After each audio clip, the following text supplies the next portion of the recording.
बहुत स्वागत है आपका अपने चैनल एक कदम एजे पर। मेरा नाम साइनाथ कदम है और आज का विषय है कला या फिर उसे हम आर्ट भी कह सकते हैं। किसी भी कार्य को करने का एक समय और ढंग होता है। दूसरे शब्दों में हम कह सकते हैं कि हर कार्य को करना भी एक कला है। फिर उस कार्य के लिए उच्च स्थान, अनुकूल अवसर और सूझबूझ की आवश्यकता होती है। ये रंग ढंग, व्यवस्था और रूपरेखा उसकी कला में शामिल है। जैसे कोई चित्रकार को चित्र बनाते हुए पता होता है कि कौन सा रंग कहाँ लगाना है, आंख, कान और हाव भाव को किस प्रकार दिखाना है। किसी भी काम को बहुत सही तरीके से करना होता है। यदि अपना संतुलन खो देते हैं तो उसका नुकसान होता है। उसी प्रकार जीवन में संतुलन रखना भी एक कला है, वरना कदम कदम पर मुश्किलों का सामना करना पड़ता है। मनुष्य अपने बाल बच्चों के बीच रहे और उसके प्रति स्नेह भी हो परंतु मोह न हो। वो धन कमाए परंतु लोभ न हो। वह घर गृहस्थी को चलाए परंतु उसमें आसक्ति न हो। वो साधन भी प्रयोग करे लेकिन उनके बिना जीवन मुश्किल न लगे। इसीलिए जीवन को भी एक कला कहा जाता है। मनुष्य को कार्य व्यवहार को सुंदर बनाने और जीवन को एक रंग ढंग से चलाने वाला वैज्ञानिक वास्तव में योग ही है। देखा गया कि जीवन को सफल अथवा श्रेष्ठ बनाने के लिए मुख्य रूप में 15 कलाएं हैं।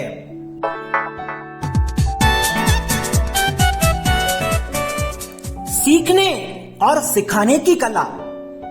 वास्तव में मनुष्य जीवन भर एक विद्यार्थी है, परंतु गिनती भर लोग होंगे जो जीवन भर कुछ न कुछ सीखने का लक्ष्य अपने सामने रखते होंगे। बहुत लोगों के सीखने की गति अत्यंत मंद होती है क्योंकि वे अपनी अल्प विद्या के अभिमान में चूर होते हैं अथवा अधिक सीखकर आगे बढ़ने का शौक उन्हें नहीं होता है। उनका जीवन विकास की ओर नहीं, नीचे की ओर चला जाता है।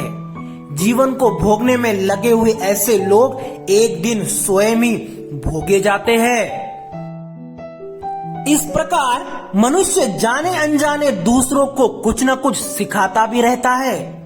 मनुष्य जब घर में अपनी पत्नी से क्रोध करता है और उस पर हाथ उठाता है, तब क्या उसके नन्हे मुन्ने बच्चे उसकी हरकत को नहीं सीखते?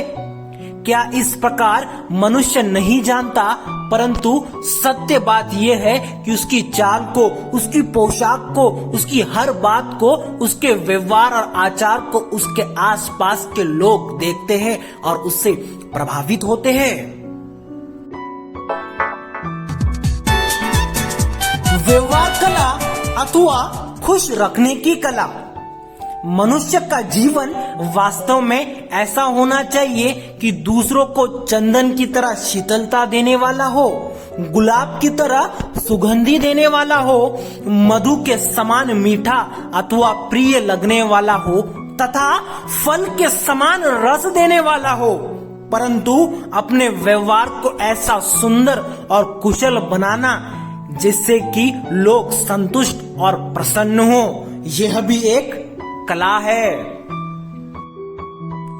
जब कोई मनुष्य महसूस करता है कि दूसरा व्यक्ति उसकी सुख सुविधा का भी ख्याल रखता है तो उसमें थोड़ी बहुत योग्यता भी मानता है, उसके जीवन का भी कोई मूल्य तथा आदर समझता है, तो उस व्यक्ति के प्रति एक विश्वास की भावना आ जाती है और वह उस व्यक्ति में अपनापन महसूस करता है। लेकिन यह सब सुख सुविधा, योग्यता, जीवन का मूल्य, आदर इत्यादि वह मनुष्य दे सकता है, उसके अंदर सभी मूल्य का स्टॉक जमा हो।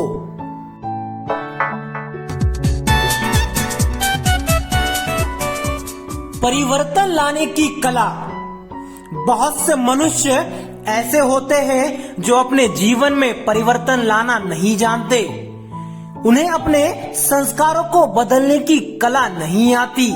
चाहते हुए भी वे अपने स्वभाव को नहीं बदल पाते और इसीलिए वो परेशानियों से घिरे जाते हैं। परंतु परिवर्तन एक ऐसी कला है जिसके द्वारा मनुष्य अपने जीवन में आगे बढ़ सकता है। जब तक हम ये नहीं समझेंगे कि परिवर्तन पहले मुझ में करना है, तब तक हमारे में परिवर्तन की प्रक्रिया आएगी नहीं। मन को खुश और संतुष्ट रखने की कला। स्वयं को सदा प्रसन्न और संतुष्ट रखना भी एक बहुत बड़ी कला है। कुछ गिने चुने मनुष्य ही हर परिस्थिति में स्वयं को संतुष्ट रख पाते हैं। किसी ने थोड़ा सा कुछ कह दिया तो हम नाराज हो जाते हैं और कहीं भी किसी वस्तु की कमी रह जाती है तो हम असंतुष्ट हो जाते हैं। दूसरे शब्दों में कहे तो मूड खराब हो जाता है। कोई अप्रिय घटना घट गई तो मन दुखी हो जाता है। लेकिन मन को खुश और संतुष्ट रखना एक ऐसी कला है जिसको कुशलता से अपनाने पर मनुष्य रोग में, किसी की मृत्यु होने पर, व्यवहार में कोई हानि होने पर अथवा अन्य किसी ऐसी वैसी परिस्थितियों में अड़ेल तथा हर्षित अवस्था में रहता है।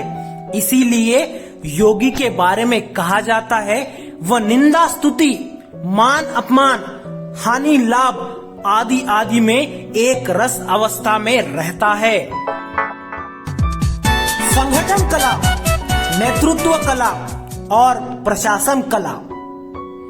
मनुष्य के जीवन में सफलता इनमें है कि कोई वह ऊंचा कार्य करे, कोई विशेष बात करके दिखाए।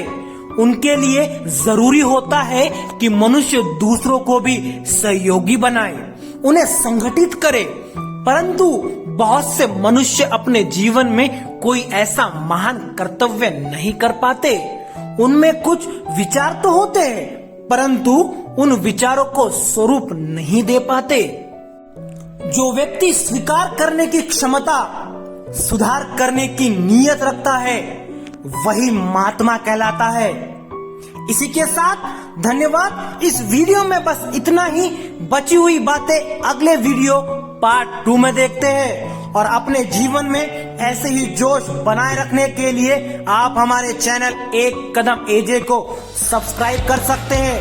तब तक के लिए मैं साईनाथ कदम आपकी आज्ञा चाहता हूं और आप बढ़ाते रहो एक कदम आगे।